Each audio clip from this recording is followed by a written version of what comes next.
आज की ताजा खबर सीधा कानूनी गलियारों से।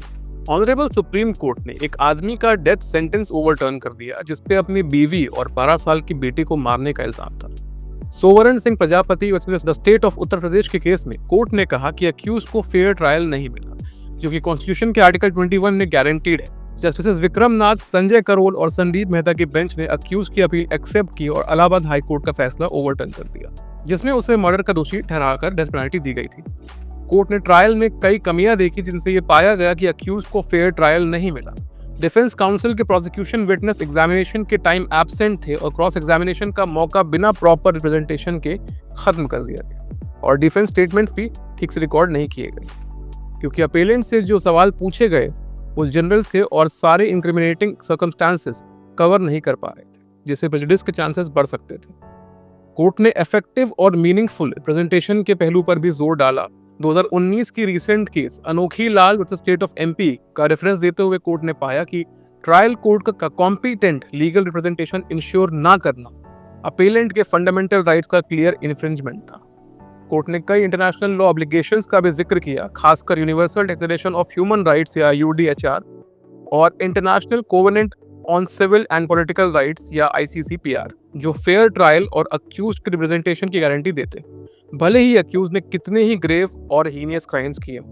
रोम स्टैट्यूट का भी रेफरेंस देते हुए कोर्ट ने ऑब्जर्व किया, अक्यूज के जो राइट्स रोम स्टैट्यूट में कोडिफाइड हैं, उसके अनुसार जब बात ग्रेवेस्ट और मोस्ट हीनियस क्राइम्स की भी हो जो ह्यूमैनिटी के खिलाफ कमिट किए गए हैं, तब भी ऐसे ऑफेंसेस के अक्यूज पर्सन को लॉ के अंडर बेसिक प्रोटेक्शन मिलनी चाहिए। हमारे सोशियो लीगल सिनेरियो में किसी की जान लेना सबसे ग्रेव क्राइम है जो एक इंसान कमिट कर सकता है, और इसलिए यहाँ भी अक्यूज को लॉ का प्रोटेक्शन मिलना चाहिए, ये इंश्योर करने के लिए कि जो प्रोसेस उससे convicted of an offence declare करता है वो प्रोसीजरल इरेगुलरिटीज और ब्लेमिशेस से फ्री हो, जो ऐसे प्रोसेस से निकले कंक्लूजन की क्रेडिबिलिटी पर सवाल खड़ा कर सकते हैं। कोर्ट ने एम्फसाइज किया कि कैपिटल पनिशमेंट केसेस में प्रोसीजरल फेयरनेस के हाईएस्ट स्टैंडर्ड फॉलो किए जाने चाहिए।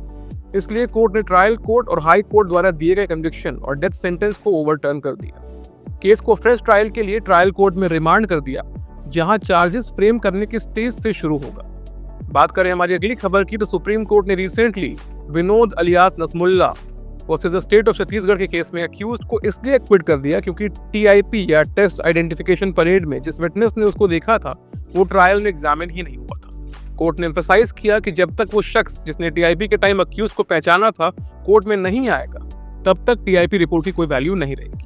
वो रिपोर्ट सिर्फ विटनेस को कोरोबरेट या कॉन्ट्राडिक्ट करने के लिए होती है, और अगर वो विटनेस ही नहीं है तो रिपोर्ट बेकार है। जस्टिस पीएस नरसिम्हा और जस्टिस मनोज मिश्रा की बेंच ये केस सुन रही थी, जिसमें अपीलेंट को ट्रायल कोर्ट और हाई कोर्ट ने डकैती और आर्म्स एक्ट के अंडर कन्विक्ट किया था। उस पर इल्जाम था कि उसने गन पॉइंट पे एक बस रोक के पैसेंजर्स को लूटा था। टीआईपी 3 विटनेसेस के सामने हुई थी, लेकिन उनमें से कोई भी ट्रायल में नहीं आया।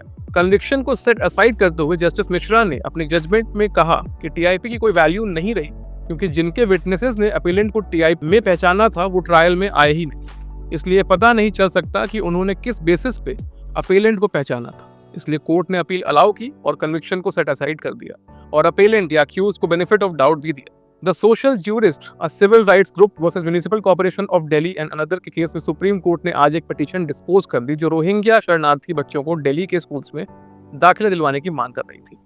कोर्ट ने कहा कि सबसे पहले बच्चों को उन सरकारी स्कूल से संपर्क करना चाहिए जिनमें वो अपनी एलिजिबिलिटी का दावा कर रहे हैं। अगर उन्हें एडमिशन या दाखिला देने से मना कर दिया जाता है जबकि वो एलिजिबल है, तो फिर उन्हें दिल्ली हाई कोर्ट का दरवाजा खटखटाने की पूरी आज़ादी है।